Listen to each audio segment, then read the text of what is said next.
लोकतंत्र संख्या से चलता है। जिसके पास नंबर हैं वही सियासत में सिकंदर है। संख्या के इस खेल में भारतीय जनता पार्टी को कई बार झटके लगे। राजनीतिक तराजू के मापदंड पर मौका परस्तों का पलड़ा जब जब भारी पड़ा, बीजेपी सरकार धराशायी हो गई। अटल बिहारी वाजपेयी और लाल कृष्ण आडवाणी जैसे दिग्गजों के साथ नरेंद्र मोदी ने बीजेपी की इस कमजोर कड़ी को दुरुस्त किया। नरेंद्र मोदी ने 1999 के आम चुनाव में कई प्रयोगों से पार्टी लीडरशिप को चौंका दिया था।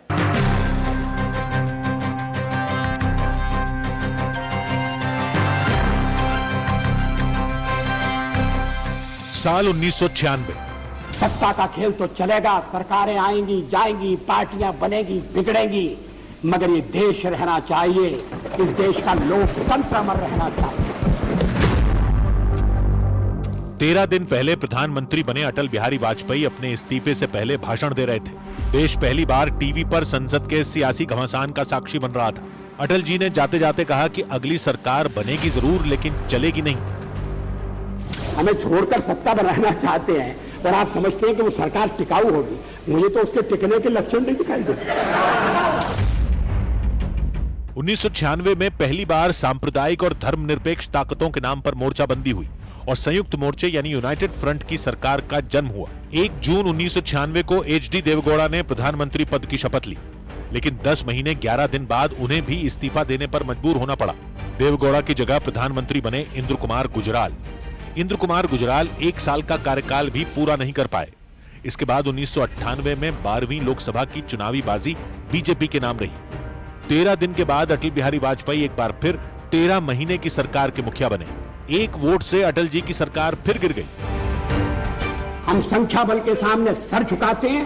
अध्यक्ष महोदय, मैं अपना त्यागपत्र राष्ट्रपति महोदय को देने जा रहा हूं। 26 अप्रैल 1999 को नए चुनाव की घोषणा हुई। नरेंद्र मोदी के कंधे पर बहुत बड़ी जिम्मेदारी सौंपी गई।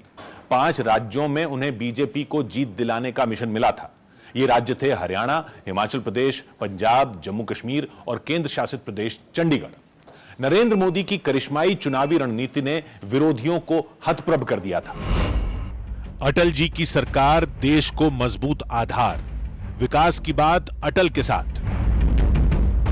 ऐसे नारे नरेंद्र मोदी के दिमाग से निकले थे, जिनकी बदौलत चुनावी नतीजे शानदार मिले। जिन राज्यों का जिम्मा नरेंद्र मोदी के पास था, वहां भगवा परचम लहराया। हरियाणा में बीजेपी और ओम प्रकाश चौटाला के इंडियन नेशनल लोकदल ने सभी 10 सीटें जीत लीं। हिमाचल प्रदेश में भारतीय जनता पार्टी को 4 में 3 सीट पर जीत हासिल हुई। पंजाब में बीजेपी अकाली दल गठबंधन ने 13 सीटों में 11 पर जीत दर्ज की। 1999 के चुनाव में जम्मू कश्मीर में जम्मू क्षेत्र की 2 सीटों पर बीजेपी को बड़ी जीत मिली।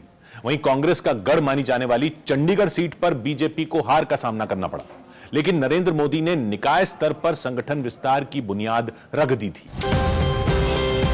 1999 के चुनाव में नरेंद्र मोदी जैसे तमाम कर्मठ कार्यकर्ताओं की मेहनत रंग लाई। अटल बिहारी वाजपेयी ने तीसरी बार देश के प्रधानमंत्री पद की शपथ ली। यह देश की पहली ऐसी गैर कांग्रेस सरकार थी जिसने अपना जीवन काल पूरा किया।